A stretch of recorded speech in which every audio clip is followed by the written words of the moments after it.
Hey, what's up, influencers? In this video, I interview Kathryn from Do It on a Dime. Hey, guys. And we're going to be talking about her tips of how she built an organization, DIY, frugal living YouTube channel over the last 5 years to over 250,000 subscribers and over 30 million views. Coming up.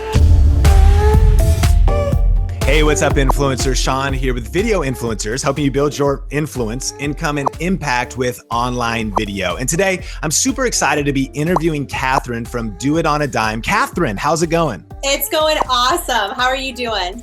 I'm doing fantastic. And for those watching that maybe haven't got to see your channel yet, give us like a 30-second breakdown of what you do and what you're all about. Sure. So my video content focuses on organization and frugal living and easy DIY. So just simple things that anybody can do to live better and on a dime. I love that. Now, take us back briefly to the story. Like, how did you take your passion and your expertise and turn it into video content and get into YouTube in the first place? So it was back in 2011 when I started, and I had a blog that nobody read but my family. And I got a flip camera for Christmas, which is, I feel like, how every YouTuber started basically back in the day.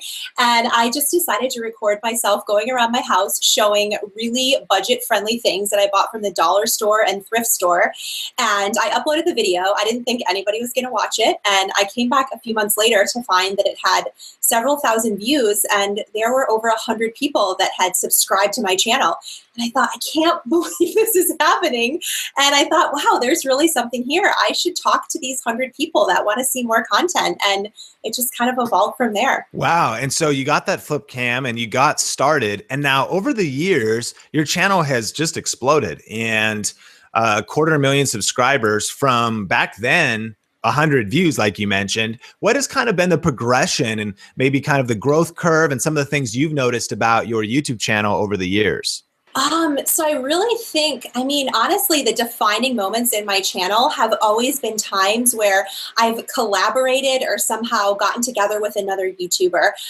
So, we've shared organization content, or I entered in a contest or something like that, just to kind of get my content out there more. Really, some of my most popular videos have been videos about the dollar store, believe it or not. Just how to do things simply. And I think starting out in 2011, that was when the recession really hit, and nobody was really putting content out there about how to have an organized home on a really small budget. And I think it just really resonated with a lot of people. So that content, really filtered a lot of new subscribers who then, became interested in some of the other things I was sharing. Wow, that's a powerful insight that probably by a little bit of serendipity, but just in general, that your content came at even a strategic kind of cultural time, whether intentional or not. That's interesting. How did you get into some of those first collaborations? Because I think a lot of people that are video influencers, they want to get into that. But for you, how did you discover those? And what were kind of the pivot points where you were, you felt like your channel was big enough to connect with them? Or what are your insights on those? Yeah, absolutely. So I guess I can kind of speak from, kind of where I am now, but also, where I was back then. But I really feel like just reaching out with those initial contacts, especially because it was such a small community, I was like, hey, we should do something together. We should collaborate. But I really feel like, speaking to an audience now, I can even think of a collab that I did recently with Brittany from Vasseur Beauty, just to take content and not just say, hey, check out this other YouTuber, but we actually shared video footage. So she gave me video footage to put in my video, so her subscribers could be like, hey, this is Kathryn, I might want to check her out. And hey, this is Brittany, I might want to check her out. And that was really, really powerful. So just utilizing somebody who's in your same niche, but also kind of, adding content to, I don't know if I'm explaining myself right, but kind of giving them video footage that they can use in their videos, that really creates a powerful network, because when people see something, especially YouTube audience, they want to check it out. That's really, really good. So kind of, those are like higher quality collaborations where you're sending footage to each other and just reaching out and being bold. I love that. Now, one of the things that really stood out to me about your channel was that as I went to your About page, and I kind of looked at your channel in general, it had such good story and it had really good branding and even a mission statement right there. And I'll read it. It's, you go, hi, I'm Kathryn. I'm on a mission to lead a beautiful, organized lifestyle on a frugal budget. Let me show you how I live life on a dime. And I was like, whoa, okay. Immediately I felt kind of some emotion in there, clarity, and it was all condensed into this kind of one sentence. I think that for influencers watching, what have been your tips on getting clear on your channel, on telling your story, and even on having a mission that is behind your content? I mean, I wish I could say it started off my first video, I knew what the mission was, and I'm not going to lie, I probably didn't get that mission statement until like maybe a year or two ago. You know, like you said, it was very serendipitous. I chose Do It on a Dime because I wanted to do something frugal, but the word frugal was so overused. So I just was like, oh, I need to name my channel. Guess Do It on a Dime works. And then, you know, as my content sort of evolved and grew, I really wanted to pick something that was larger than just me, because that was what I really felt resonated with an audience, right? Like they want to tune in and see something that they can learn from, that they can gain from. And I wanted the mission statement to reflect that. And I wanted my content to reflect that. So, you know, that was kind of the motivation behind creating something like that. I mean, I guess that could apply to anything, not just organizing stuff, you know, whether you're a daily vlogger and your mission is, you know, to spread love, that's something too. But just to have it be something bigger than just, hey, I'm me. That is so great. And influencers, listen to this. This is really powerful. I think one of the biggest things that can really make you stand out in a crowded YouTube space is having a mission and telling kind of a story. And it even goes further on your blog about page. And so I'll link up those resources, but definitely good things to look at. What are some of your tips that have maybe helped you craft that? And it was encouraging to hear that you didn't just start with clarity. You're talking, we're 5 years right now. You said for about 4 years, you're maybe learning, you're kind of growing. And it's about a year ago that you sort of had that clarity and you were able to put it there. But was there any tools or resources that helped you think about that and or just helped you come up with that could help influencers watching? I honestly think listening to what my subscribers were looking for, because I feel like every creator goes through those moments where they're like, man, like what should my content be about? What's my next step? And just really listening to the comments from subscribers saying, hey, this really resonated with me, or hey, can you share more of this? I was able to kind of get a lot more clarity about what to create videos about, because when you see people's questions, you can answer them in a video. And so kind of seeing where that was trending and people wanted to live more organized and more simply, you know, I was able to say, okay, this is really where I need to hone in because this is what my audience is looking for. Plus, I really like sharing that kind of stuff. I love it. Brilliant. Now, one of the things that's absolutely incredible about what you're doing that I think everybody can relate to in some way or another is that none of us have enough time in our day. And you get a lot done. And specifically as a wife, a mother, a teacher, still a part-time teacher, and a YouTuber who's posting videos on your main channel, who's posting vlogs, who's doing your blog as well. How do you get it done? And what have been kind of your organization tips to stay consistent over these years while juggling so much? Yeah, this question comes at a perfect time. My son is walking up the stairs right now with my mom. I mean, I feel like that's, you know, the crux of everything, right? Is trying to stay motivated and organized. And I mean, some of these ideas, I guess, kind of touch on even some of the things I talk about in my videos.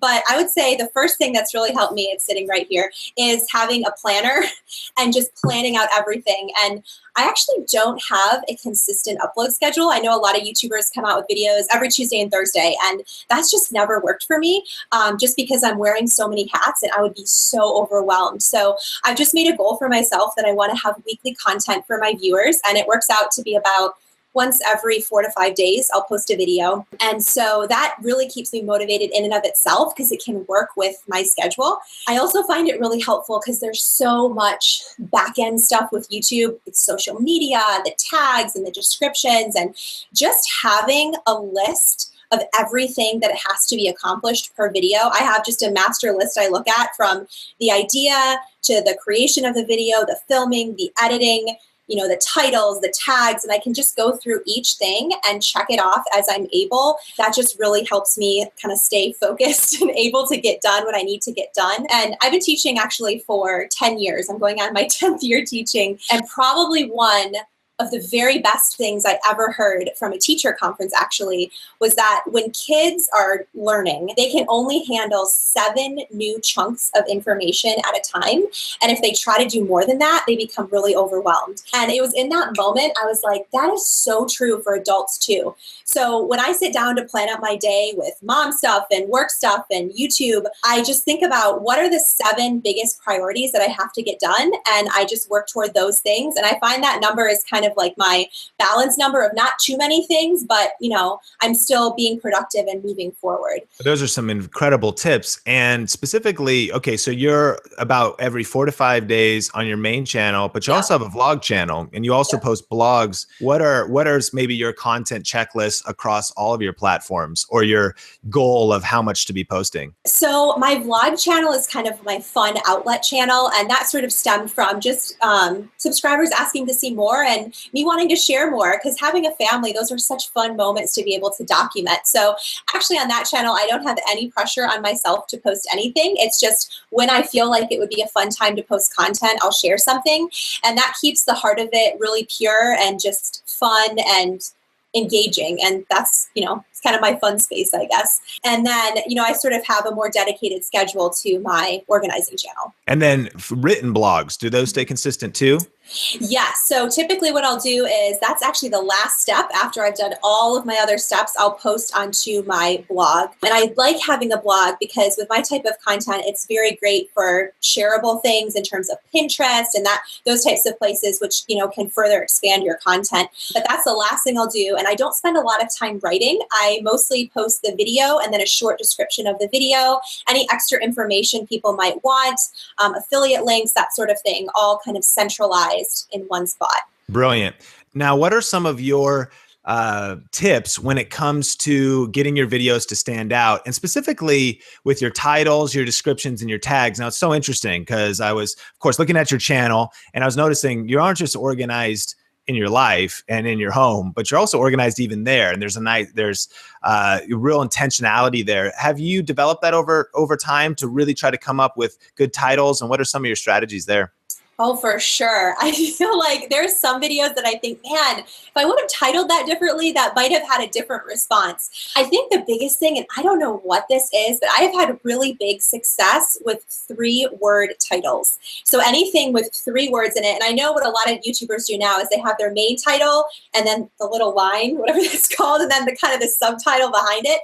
But having just whatever you're talking about boiled down to 3 words, people tend to click on those a lot more. I look at what my subscribers are saying, what they're asking about, and incorporating that lingo into my title has always been really helpful. I love Google Trends for coming up with ideas, seeing, if you don't know what that is, it's seeing what the most searched items are and the frequency, how much those are growing or declining in searches. So you can put those into your titles. And recently, I have a partner manager from YouTube who talks with me about once a month, helping me to grow my channel. So this idea came straight from YouTube, but that descriptions are more important than tags are, which I never knew that. I'm sure you knew that, but I never knew that. And so I've spent a lot of time recently really beefing up my descriptions to have a lot of keywords in them, not a list, but in paragraph form. What is this video about? Tags are important, but that really is where the YouTube algorithm is going to pick up a lot of traffic. And so I have noticed that my videos with bigger descriptions do have more views than the ones without. Wow. Power tip. Now let's talk about video creation. And before the call, you even kind of mentioned that, if being a video influencer, you'd think that you have to be kind of super technical, but you mentioned that's not the case, right? No. So what has been your learning curve, and what kind of getting into gear, getting into editing and teaching yourself all that stuff? Oh my goodness. So as a teacher, I could probably ask my students more questions about what I need to do tech-wise. I tend to go on YouTube and I will just search and there'll be, some 16-year-old explaining in an amazing way how to do something. So I just really dove in. I've watched a lot of videos, read a lot of stuff. I've really found that tech-wise, you can get away with I mean, I'm on a dime, do it on a dime, pretty simple, low investments with a big payout. And so I'm still using iMovie. It's something that works for me. I have a DSLR camera, which is a T3i, Canon T3i, and I love it. I think it's a great price point kind of for that entry-level camera. And I just recently got a 55 millimeter lens. So you can get that, really nice, crisp image, but that, pretty bokeh background, which I know a lot of people, look after. But I feel like for me, at least, the really big jump, like if you go back and look at some of my old videos, I kind of want to say don't do that because they're so bad. But at the same time, the lighting was horrible, and lighting makes such a difference in videos. And just, I mean, even taking that little investment into, $50 lights from Amazon just really shot my channel up to the next level. Having a really quality audio, quality mic, those types of things. So, I mean, really in terms of gear wise, I'm pretty simple, but I focused on those three things: a DSLR camera, lighting, and audio, and kind of honed in on that so I can get really good at it. And then eventually I can start, branching out, because if you try to bite off too much, it can be overwhelming if you're new to it. Absolutely. Those are such great tips. And I'm also wondering, you mentioned your planner, but I'm curious about your process for coming up with video ideas. So for your main channel and being ahead on what your video ideas are, you already mentioned one tool, Google Trends, but what do you have? Are you planned ahead for your video ideas? How do you come up with them? And what's your workflow like that to keep the upcoming video ideas listed out or things like that? So I have a master list of all video ideas, and I always tell myself, at least at the very beginning, subscribers would leave comments, hey, can you do a video about this? And I think, oh yeah, I should. But if I didn't write it down, I would never get to it. And so anytime somebody says that they want a video or somebody likes that comment, I just have a master list, and it is not organized. It is just every video idea. And then from that, usually per month, I'll pull a few of those ideas and add them to my monthly calendar. And then I can see, okay, these are the things that might be a good fit for this month. What do I want to tackle? And I usually have my videos done a few days to a week in advance. And I can just go through that list. So if I'm ever feeling not creative or what am I supposed to do, I can just go to that list, that big list. And the best thing is I didn't even have to think of those ideas. They were given to me, in comments, or even on other people's videos, people have left comments. If you're just building up your following, you can see what is the community asking for and fill in that gap. I love it. Now, one of the big things that video influencers is all about is helping influencers build their income. And what has been your progression from starting to now, and specifically your different streams of revenue? I know a lot of influencers watching already realize that Google AdSense is only going to usually be one part of your overall online video and brand kind of strategy. What is that like for you, and how is it maybe broken down by what produces for you? Sure. So, I mean, when I started, I started purely for the passion of it, and I did not have a single dime, so to speak, coming in the door for a long time. And I still remember that first check from Google for $100 going, oh my goodness, I can't believe this just happened. But I feel like definitely in the beginning, AdSense was the biggest stream for sure, really the only stream. But as my channel has grown, I've had the opportunity to work with some brands. And so I would say at this point, about 40 to 50% of my revenue is from AdSense. And then probably about 30% or so is brand integration deals or sponsored videos. And then the rest is affiliate links and that sort of thing, when sometimes working with brands or Amazon or whatever it happens to be. That's awesome. And what has been your few tips, and how, when you started to get into some of those brand and kind of sponsorship deals, a lot of people are wondering how to reach out, when to reach out, how maybe big their channel needs to be. What are your tips in that space? I mean, I think the biggest thing, I have never, well, I shouldn't say never. I have reached out to brands before, kind of some, mom and pop startup companies that I just loved their product and just wanted to share it. That's pretty much it. For the most part, I've had brands contact me. I mean, there's a lot of great sites now that have a bunch of, brand offerings that you can go check on to see if you're in alignment with those. And I have used those in the past, and I mean, really had good experiences with them. But for the most part, it's just been a cold call of a brand asking me, hey, are you interested? And my first question to myself is, do I love this product? And do I think it's going to benefit my subscribers? And if the answer to that is yes, I pursue it. And I am super, super picky. There is always another brand, but your relationship with your subscribers and the trust that you have with them is the most important thing. So, if it crosses those thresholds and we're interested, then we can move on, to talk. Such a great framework. I love those two questions. Now, let me ask you this. What has been the greatest challenge over the growth of Do It on a Dime in these last few years? And what did you do to overcome it? I mean, we kind of touched on this a little bit before, probably just the creative slumps that you get in and just feeling overwhelmed with so much stuff that you have to do. When my son was born, that was a challenge because you're just, trying to balance a new thing. And I would just say finding back the heart of why you started, because if you have to be so passionate about the content you're creating, otherwise when you hit that slump, you're going to want to stay in the slump. And so the fact that I really do love sharing living on a dime and living organized has really carried me through. And just kind of coming, from a fresh perspective, maybe trying new content that you haven't tried before, and seeing how your subscribers like it. And that's actually how I came up with a series on my channel called Cooking with Carson, my son. I thought, hey, I'm not sure what to post. We should post a cooking video, cooking with a 2-year-old. And that's what we did. And my subscribers really enjoyed it. And so that kind of became a new avenue of content for me. And I wouldn't have known that they would have liked it had I not tried.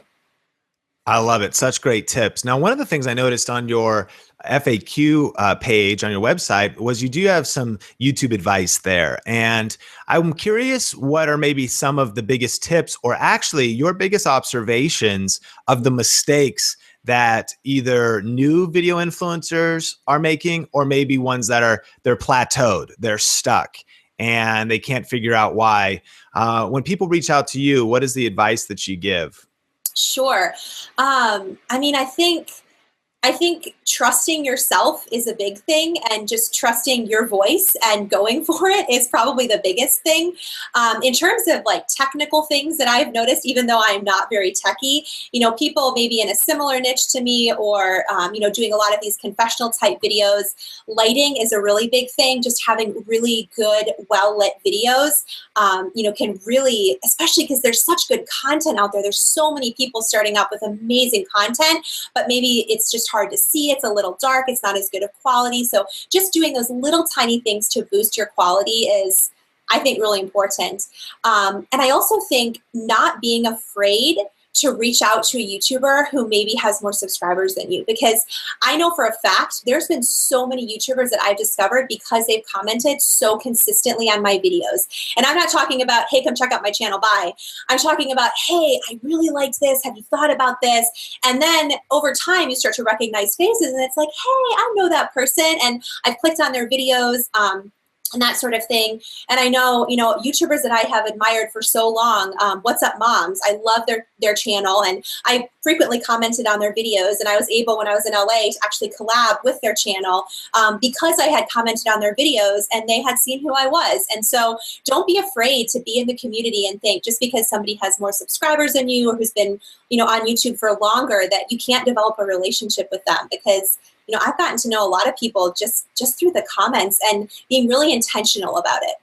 I love that. Deep engagement in the community, longer term, more authentic kind of relationships. It's not those quick comments, but really looking to the long haul, right? Absolutely. Yep. So good. Well, we are in the lightning round. Here we go. Lightning round. 3, 2, 1. Coffee or tea? Coffee. What is the biggest area that you think most people are wasting their money right now? Probably on food, because a lot of people throw away a lot of food. Talking or texting? Talking. I know a lot of people aren't going to like that answer. I'm a talker. Last thing that you grabbed out of the fridge? Chocolate. Favorite place in the whole world? Wait, you have chocolate in your fridge? Yeah, I keep it stays fresher longer. I love it. Favorite place in the whole world? Spain. Favorite nickname for yourself? I actually don't have any nicknames. Nobody has ever called me a nickname. I'm always just Kathryn, which is kind of weird. Biggest pet peeve? People smacking their gum. Cat or dog? Dog. I'm allergic to cats. Last song you had on repeat? Oh, this is probably going to be pretty embarrassing, but it's probably the wheels on the bus in the car. And my son wasn't even in the car and I realized it was on. Okay. If you could only have one thing during a zombie apocalypse, what would that one thing be? We were just talking about this last night watching The Walking Dead. We definitely would have to have a machete, like Michonne has. Smart. Favorite YouTube channel right now? Probably Home Organizing by Alejandra. Your go-to comfort food? Chocolate again. And what is the best advice you have ever received? To be yourself and don't apologize for it. What is one book that you think every influencer should read? I think every influencer should read Tuesdays with Maury. It's a good one. Boom, lightning round. Boom. Lightning round. We did it. Okay, kind of final questions. First of all, where can people connect with you? And so we'll link up all of your channels and your social media in the YouTube description. So influencers, definitely check that out. But specifically, kind of what do you have coming up and where are you most consistent? So probably my YouTube channel is the biggest and best place to find all of my content. And I've got a ton of organizing videos coming up to keep your home simple and work with a budget. I love it. Your content is absolutely incredible. And thank you so much for really sharing your answers with the world. Like, it's helping a lot of people. You're helping them save money, but also live beautiful lives. And you're truly an inspiration, not just on YouTube, but just in life in general. So thank you. Oh, thank you so much. I've really enjoyed this. You got it. Now, final word of encouragement or a tip to leave with everybody for the influencers watching. You do you. Just keep being yourself and keep plugging on and do what makes you happy with your content, because that is what is going to sustain you when you hit the slump. You do you, because if you're shining, somebody's going to see it and they're going to love it. Do it on a dime, everybody. Thank you. Yay. Thank you so much.